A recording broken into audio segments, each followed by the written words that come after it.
আসসালামু আলাইকুম। চাচা মোটরসাইকেল কিনতে আসছেন? দেখলাম যে মোটরসাইকেল কিনছেন, কত টাকা হলো? 50,500 টাকা।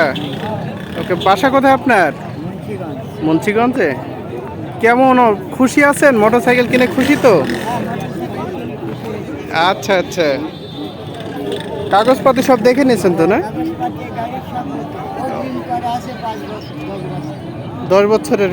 ওকে, আচ্ছা আচ্ছা, 10 বছরের কাগজ করা আছে। চার সাথে এটা বলছে 50,500 টাকায় বিক্রয় হয়েছে, দেখতে পাচ্ছেন অনেক ক্রেতা।